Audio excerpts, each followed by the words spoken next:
Hello friends, welcome to exam purpose YouTube channel. সকলকে স্বাগত exam purpose YouTube চ্যানেলের এক নতুন ভিডিওতে। জিএনএম এএনএম নার্সিং অ্যাডমিশন 2024-এর এন্ট্রান্স এক্সাম সম্বন্ধিত যে ক্লাস শুরু হয়েছিল, আজকে তার আরেক নতুন ক্লাস।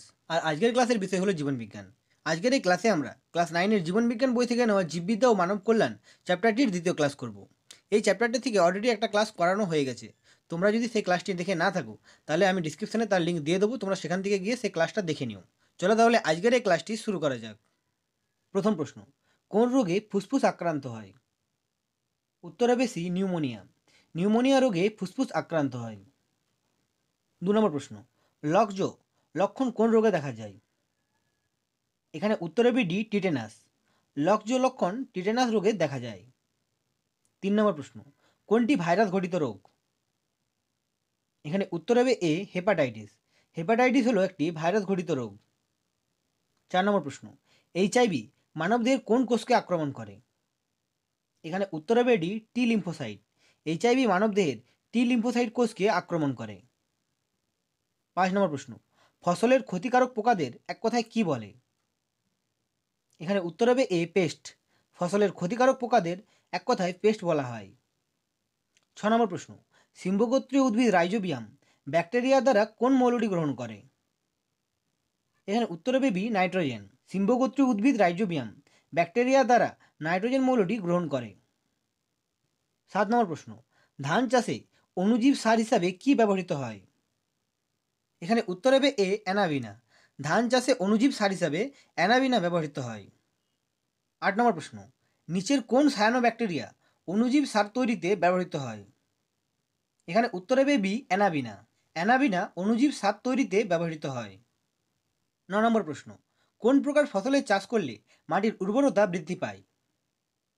এখানে উত্তর হবে সি, ডাল। ডাল জাতীয় ফসলের চাষ করলে মাটির উর্বরতা বৃদ্ধি পায়। 10 নম্বর প্রশ্ন, উচ্চ শ্রেণীর উদ্ভিদমূল ও ছত্রাকের সহাবস্থানকে কি বলে? এখানে উত্তর হবে বি, মাইকোরাইজা।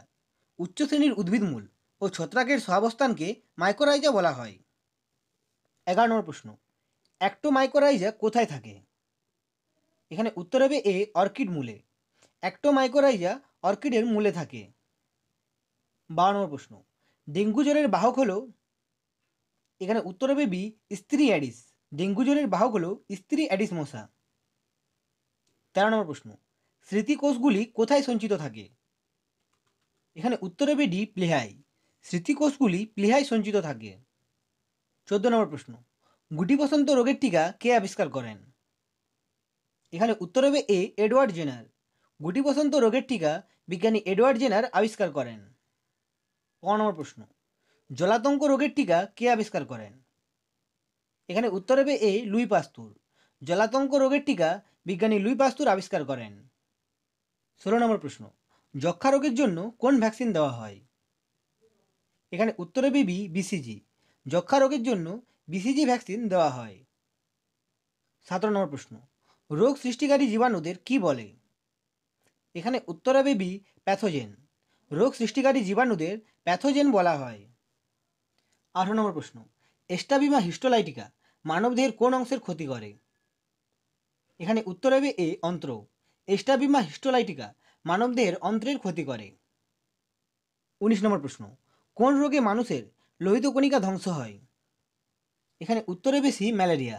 ম্যালেরিয়া রোগে মানুষের লোহিত কণিকা ধ্বংস হয়। 20 নম্বর প্রশ্ন, ডিপথেরিয়া কি ঘটিত রোগ? এখানে উত্তর হবে বি, ব্যাকটেরিয়া ঘটিত। ডিপথেরিয়া হলো ব্যাকটেরিয়া ঘটিত রোগ। জিএনএম সংক্রান্ত জীবনবিজ্ঞানের এই ক্লাসটি আজকের জন্য এতটাই।